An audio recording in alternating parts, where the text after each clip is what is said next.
Welcome to Writing Equations to Describe Patterns, Part 1. And so now what we're going to do is we're going to be looking at a series of diagrams, and we're going to be coming up with a table of values as well as an expression and an equation. And so it says the first four rectangles in a pattern are shown, and you can see them up there. It also says the pattern continues. Each small square has a side length of 1 unit. The perimeter, capital P, is related to the rectangle number n. So the first set of instructions says create and complete a table of values. Include your variables as well as a description of your variables. And so what we want to do is decide.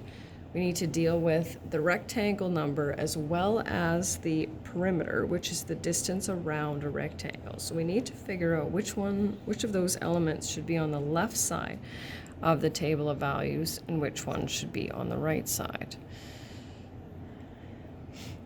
So our rectangle number, and that's what it means by description of your variables.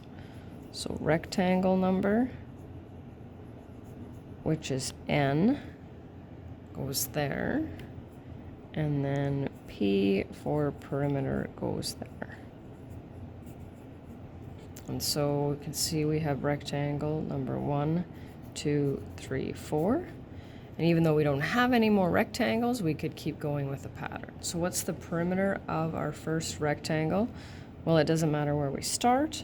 We'll go 1, 2, 3, 4, 5, 6.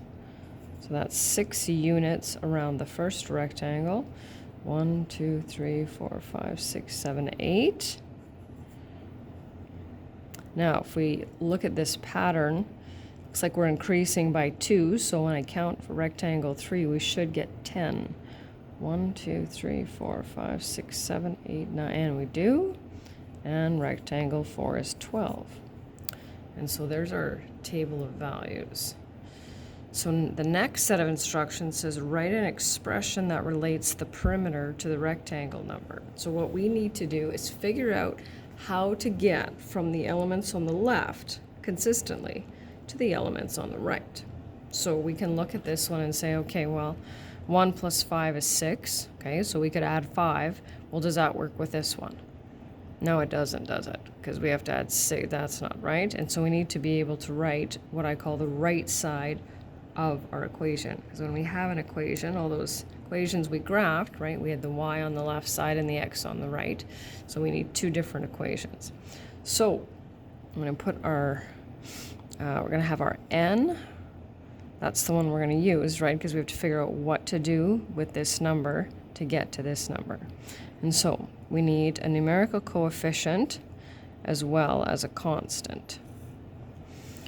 And so the way we find our numerical coefficient is we look for the constant difference between these.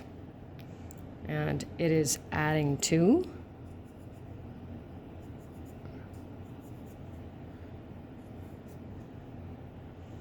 Okay, so then what we do is we take our rectangle number, multiply it by 2, and then figure out what we need to add to get to this. So 1 times 2 is 2, plus what equals 6? Well, that would be 4. Let's see if it works here. 3 times 2 is 6 plus 4. And so that's how we find it. And the next set of instructions says write an equation that relates the perimeter. So we're still dealing with, all we're going to do is we're going to add the left side. So all we're missing is our equal sign, and what's our other variable? P. That's how we get the perimeter.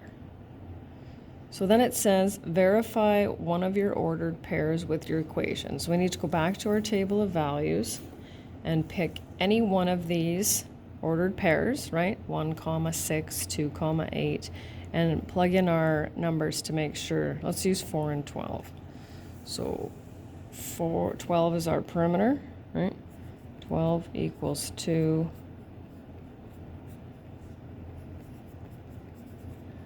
And this is one of the ways that we know our equation is correct. And the last part says, using your equation, calculate the perimeter of the 67th rectangle. show your work and include a unit. So what we have to do now is figure out, okay, so does that 67, does that represent a p-value or an n-value? And if we're not sure, we look back at our table of values, right? It says 67th rectangle, right? So n is the rectangle number, and then it also asks us to calculate the perimeter. So if it asks us to do that, that means we don't know it. So then we go p equals 2 times 67 plus 4, right? And when I type that in, I get 138, and we measure perimeter in units, and we don't specifically know whether it's centimeters or yards, so we just write the word units. And the last one says, using your equation, calculate the rectangle number if the perimeter is 390. So now we know the perimeter. Put that in there. And we'll solve, which is going back to the very first day. Subtract 4 from both sides. Divide both sides by 2. And what are our units? So we have to be able to say, okay, what did we just calculate? Well, if the perimeter is 390 units, this would be rectangle, number 193. And that's it.